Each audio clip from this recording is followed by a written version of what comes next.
Hello everyone, this is Dave. I'm joined by Chris. Hi. And today we are talking about Ticket to Ride Europe. This is the second game in the Ticket to Ride series that was released in 2005.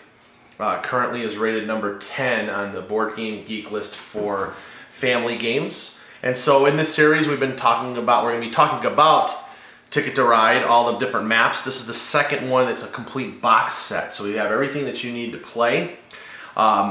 Chris is going to do a lot of the talking today because this is one that he's got the most experience with. So Chris, first of all, tell us the level of experience you have with this game. Before we started filming, I just checked how many times I played this map by itself.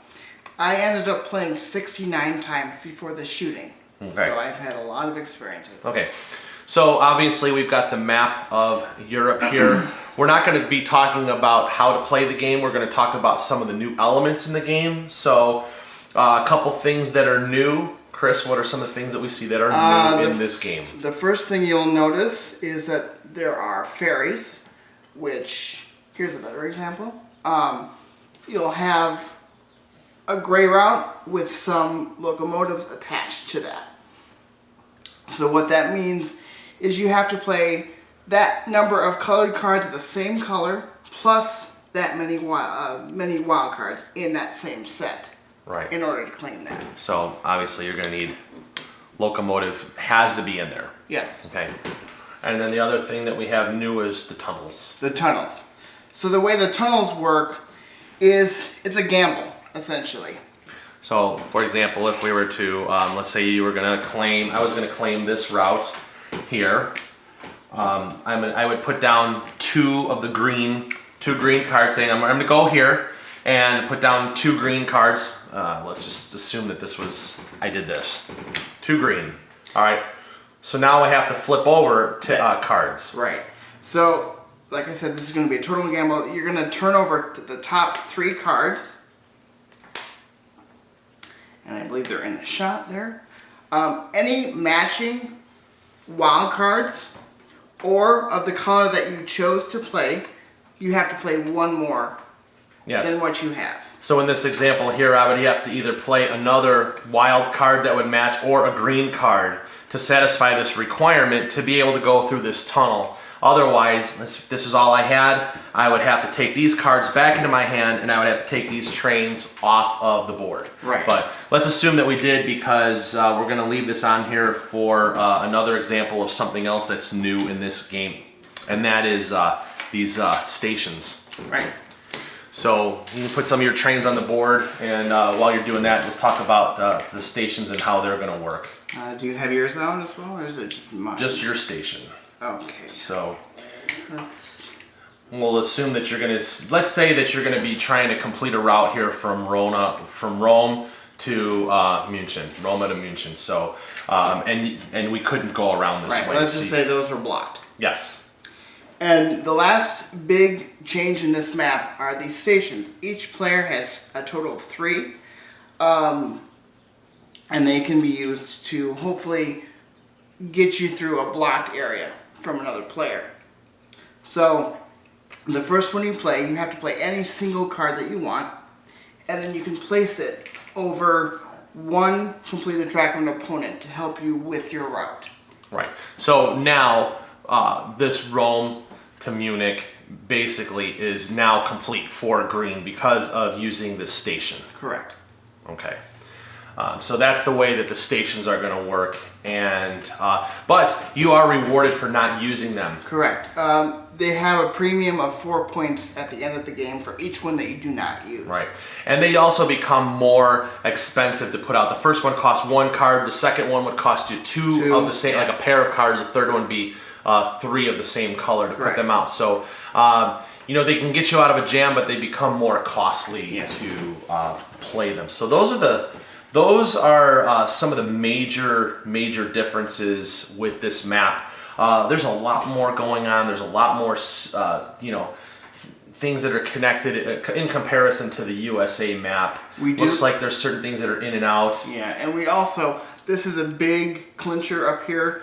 On the top here? I think it's an 8 route Yes. claim, but it's also a tunnel.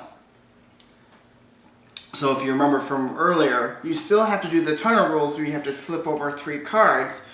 You know, that could add at least to 11 if you have...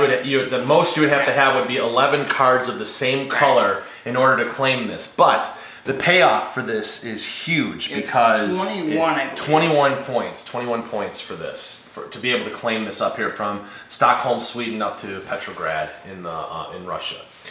Let's see. So a couple other things that are different in this game. Actually, we have full-size cards that are going to come with this one, opposed to the mini cards that came in the Ticket to Ride USA.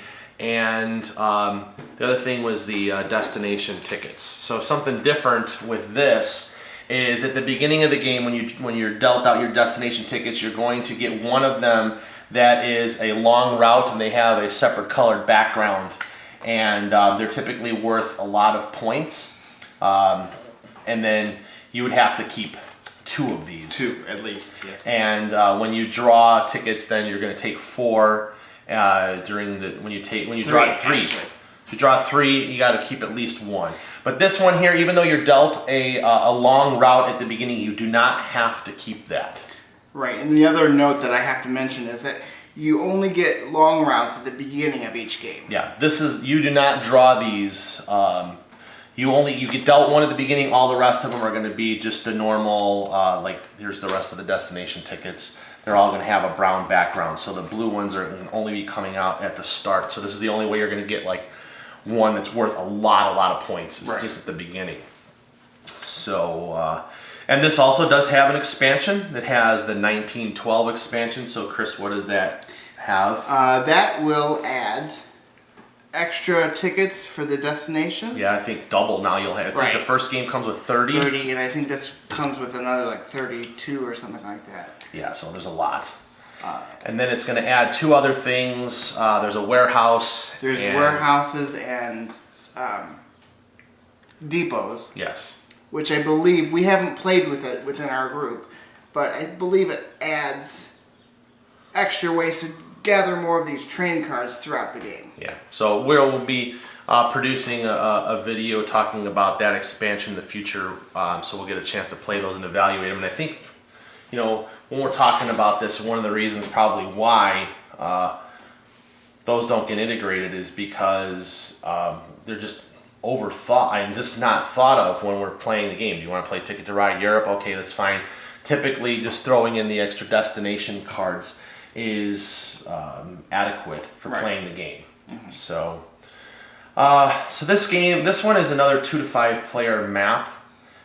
As you see, there's a lot of real estate here. So, and then single routes are shut off for the lower player counts. Have you played it with 2 players? No, I think the lowest I've had is 3. Okay. And how did you find it at 3? Because this looks like another one of those games where at a lower player count, you're going to choose routes to stay on your own side of the map, and somebody's going to stay on the other, and there's not going to be a lot of fighting. Yeah, that's pretty much with a lot of these 5-player max maps. That's what I tend to find, is when you have a lower player count, you might converge in the middle somewhere, but you're not going to end up needing as much as you might need in a 4 or 5-player map. Right. And I've played this. This is one of the ones I've played the least. I've played it probably more times on the digital than... Actually, the physical version of Europe, I've really only played 1 time. I've played it more on the app. And the app is really well done. Yeah. But this one here, experiences, I think when I talked about the original Ticket to Ride map, I talked about what I would like to do is establish a backbone of trains that would be able to have a central route and be able to branch off to connect different cities. And this one here, it's really hard to come up with a strategy because everything goes everywhere. If you look at things wrap around here, it's you could try to go, I'm going to go from Athens up to Danzig, work your way up here. But the thing is, the map moves in so many different directions. It's really hard. It's really hard to come up with a strategy for doing this, and you're going to end up. I found when I've played it that I'm connecting little routes, like something over here and something over here, and with just playing without the 1912 expansion. there's not enough overlap of cards, like routes, to try and find a synergy like you do like in the USA. Right. What's your experience with this one? It's not my favorite just because we've played it so much.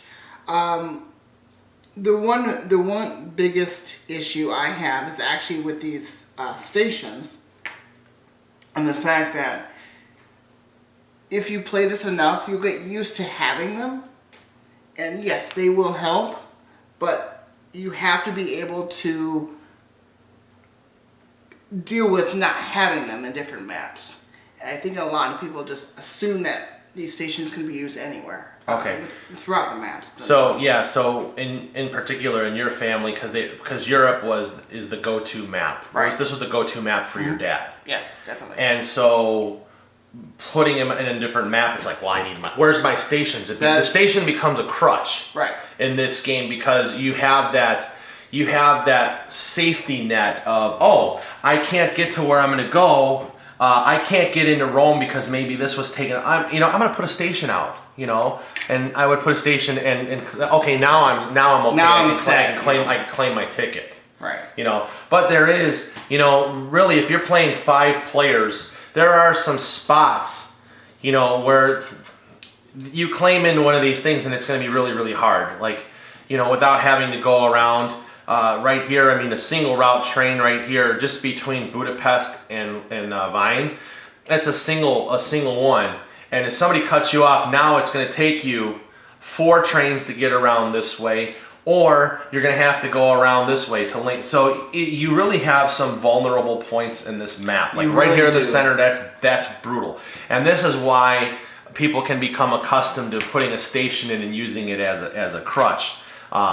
Because they didn't decide to claim that spot first. I mean, for me, if I had a hand of cards, this would be my first move. One, I'm going to take this one right here, and then I piss everybody off. Yeah.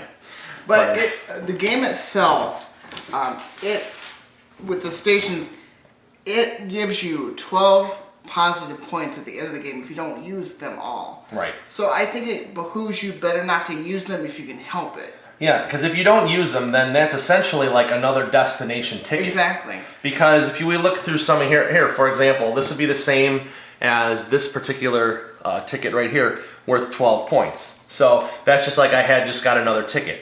One of the other things in here, I believe that in Ticket to Ride Europe, we do not have the longest train. You actually do. The way we've done it is we do longest train is 10, which is pretty standard. Mm-hmm. And then we play, because this stack is so large, we play the most tickets, I think it comes in a different couple maps, but it's 15 points for the player who has the most completed tickets. Mm-hmm. So that's pretty much like in the Europe thing. For me, here's my impressions on it. I like the ferries. I think that's pretty cool. Mm-hmm. I'm not super wild about the tunnels. Because it's like that unknown. There is a gamble of putting stuff down, and I'm used to playing some of the other maps where I want to claim this spot and I want it now. And you can't. And I know, like it's this here. I know this is going to be 3 of the pink tickets to claim this one here. This is going to be 4 minimum to claim this. I don't really know, and if I'm in a rush to be able to get that, and I go to claim it, and the cards come up, and I'm not prepared to play the extra cards, I take it off. Unfortunately, then I tip my hat to my opponents of where I'm trying to go, and then before my turn comes around again, I run the risk of somebody else coming in and basically taking that space from me, and then I'd have to go and do something else different. So I like to have a little bit more control in the game, and for me, the tunnels is something that takes away some of that control. It adds a little bit of that gamble, a little press your luck aspect. It's fine, but to me, it's not like one of the things that I really am wild about. And this is not the first time this will be implemented in different maps. Correct. So this is where it started. But anyway, getting back for me, just because we've played it so much, this is not my favorite map. It introduced a lot of new stuff to the system itself, which is great.